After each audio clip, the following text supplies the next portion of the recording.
Hi, Shiva. Hi, we're going to introduce a new book of the month because it's a new month.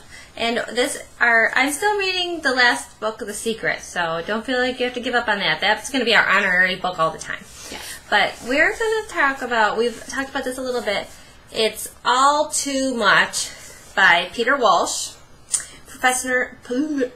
Easy for you to say. professional organizer from TLC's hit series Clean Sweep. This is another book, and Amy hasn't read it yet, right? That changed my life. Changed the way I think about my stuff. I was raised, I think we all probably were raised, like my grandmother was a child of the Depression, of course. So Grandma saved everything. Yes. Grandma would save used baggies and reuse them again. Oh, thank you. I don't remember, honestly, I don't remember if this was Grandma or just something that Mom picked up somewhere, but she said someone had a box of string that was too small to use. Oh my gosh. So like when Grandma left us, Mom had to clean out her house, and Mom found like little bottles of medicine when she was a baby. Like Grandma kept everything, and so this was how Mom was raised. And Mom, when I go through her house, I have like panic attacks thinking about all that stuff. My parents have have I talked about this already? They have every toy that we had as a child. And they're probably not even legal anymore. They've probably been recalled since then, don't you think? And like, JV will say, hey Linda, do you have the National Geographic from the year I was born? And probably. Yeah. But I have to say, I spent spring break last week trying to declutter my house, and I went through every single room. I'm not 100% done with the attic. That's why I haven't posted our video on that yet.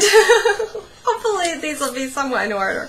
But I have to tell you, I'm feeling so much better already. Good. Like we know where everything is. It's so frustrating. That's part of this book, yeah. It's like if you need to find something, can you go find it? Yes, I think that should be the #1 rule for whether you have too much stuff or not. Do you know where the stuff you have is? If you need a light bulb, would you know where to go and get one? If you needed to change one? Can you find your keys? Do they always go in the same place? Just little things. How about this? Do you find yourself buying things that you already own? You know you have it. You just And I tell you, without fail, you find that thing within a week of buying the new one. Yeah. But only after you've unwrapped it and used it. So, what's the first thing we're going to do here? We're going to break it down for you. Yes. So, the first thing is getting rid of purging, right? Well, yeah. And okay, so we've all seen this show on The Hoarders. And I don't really get that, but I kind of do when I open my junk drawer.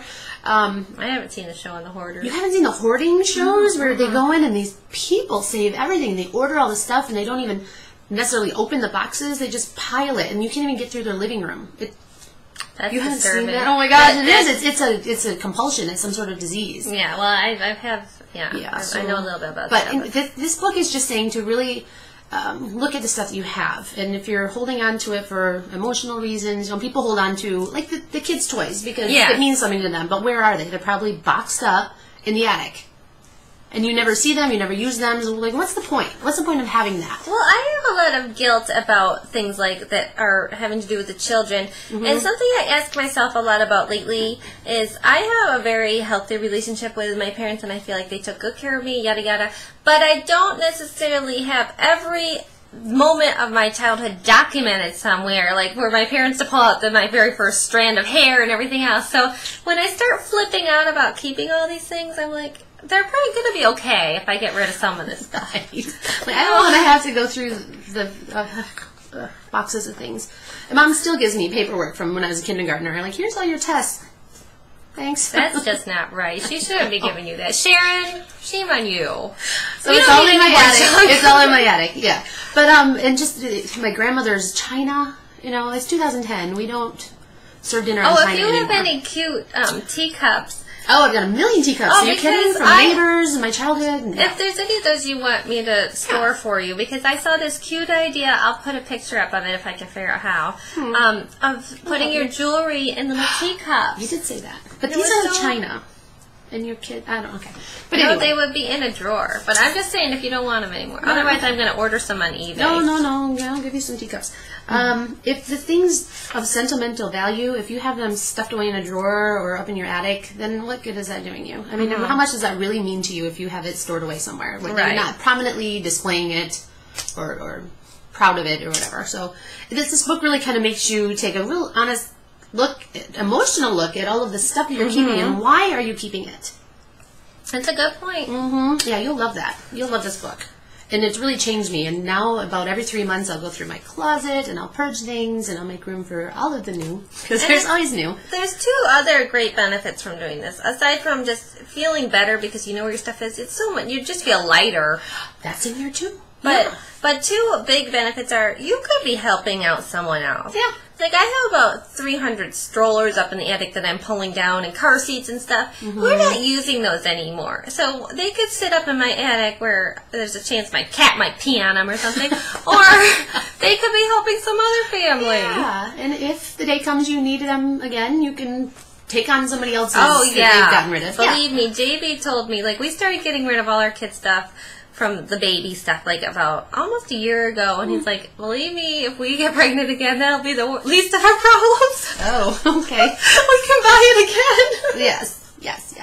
So, and this gets into that, too, that if you are emotionally attached to something, how much more negatively are your emotions suffering from having all of this clutter in your life? So, kind of weighing all of that. And your wardrobe. If you take the time to clean out your wardrobe, you really find you have so many more options because you're not having to weed through all this stuff to grab the same 4 pieces. So, we're going to start reading this. I'm going to try to follow this because I'm really on this purge kick right now. So, I will post about this, weekly or whatever as I go through the book, just like I have been with The Secret. I'll tell you, once you start purging, it's addictive. Oh, yeah. It feels so good to get rid of things. Yes. It really does, and I wasn't like that. And once I started, it was a floodgate. Yeah, I think it'll make you feel better. Yeah, sometimes Mom's like, not that!